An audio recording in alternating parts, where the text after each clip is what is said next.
আসসালামু আলাইকুম বন্ধুরা, দুপুরবেলা ছাদ বাগানে এলাম। সামনে যে গাছের ফুলটি দেখতে পাচ্ছেন, এটা হচ্ছে বেগুনি ঘণ্টা ফুল।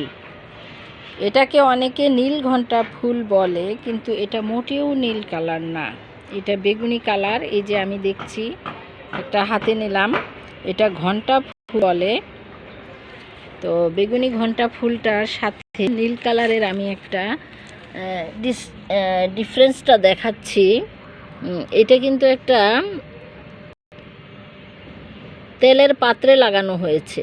এই তেলের পাত্রের দেখেন যে রংটা, সিলের যে রংটা, লেবেলের রংটা, এটা নীল, আর এটা হচ্ছে বেগুনি। তো নিশ্চিন্তে এটাকে বেগুনি ঘণ্টা ফুল বলবেন। আর এই গাছটির বৈশিষ্ট্য হচ্ছে, এই গাছটির বিস্তার ঘটে ডাল দিয়ে, ডাল কাটিংয়ের মাধ্যমে। ডাল অনেক বড় বড় হয়ে যায়, দেখতে পাচ্ছেন অনেক লম্বা লম্বা ডাল, এবং ডাল কেটে ভেঙে আমি লাগিয়েছি। এটার মাদার গাছটা অন্য জায়গায় আছে, এটা আমার ডাল থেকে হওয়া গাছ। এরকম আমি চারাও ছোট ছোট করে রেখেছি, অন্য জায়গায় রাখা আছে। তো এই গাছটির ফুলটি কিন্তু চমৎকার, দেখতে অনেক ভালো লাগে। একজন মানুষ যদি হঠাৎ এসে বাগান দেখতে চায়, তাহলে কিন্তু এই ফুলটির দিকে সহজেই চোখ আকৃষ্ট হবে। এই সৌন্দর্যের কারণেই এই গাছটি ছাদ বাগানে লাগানো হয়। এই গাছের কলি, ফুলের কলি সাদা রঙের, কলি সাদা। যখন ফুটবে, এটার ভিতরে ধীরে ধীরে বেগুনি রঙটা বের হয়ে আসবে। এটা এখানে আছে অনেকগুলো ছোট কলি, তারপরে দেখালাম এই যে বড় কলি, তারপরে দেখেন প্রায় ফুটন্ত কলি।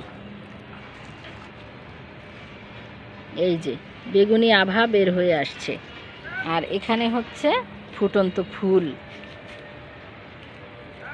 এখন 5টা ফুল দেখা যাচ্ছে গাছে।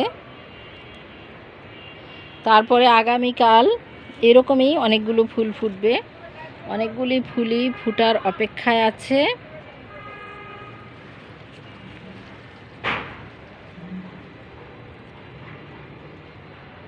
যে কথা হয়নি বলা সেটা কলি, যে কথা বলা হয়ে গিয়েছে সেটা হচ্ছে ফুল। ফুলকলি এবং সবুজ পাতার সংমিশ্রণে একটা অপরূপ সৌন্দর্য এই বেগুনি ঘণ্টা ফুল গাছে। এটার পরিচর্যা স্বাভাবিক। আমরা যেরকম মাটিতে জৈব সার এবং সামান্য বালি মিশ্রণ করে লাগাই, মাঝে মাঝে জৈব সার গাছে দিই, এবং পর্যাপ্ত পরিমাণে পরিমিত পানি দিতে হবে, সেভাবে গাছটি লাগানো হয়। তো এই গাছটিও একই রকম, এটারও পরিচর্যা ওইভাবেই করতে হবে।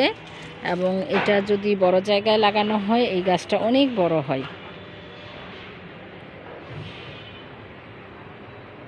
মাটিতে লাগালে অনেক বড় হয়। এটা ডাল থেকেই গাছ হয়, কখনো বীজ হয় না। ফুল ঝরে যায়, কিন্তু কোনো সিড পট বা ফল দেখা যায় না। এখনো পর্যন্ত আমি দেখিনি, কেউ দেখলে কমেন্টে জানাবেন। তো সবাই ভালো থাকুন। বাগানে একটি বেগুনি ঘণ্টা ফুল গাছ রাখুন।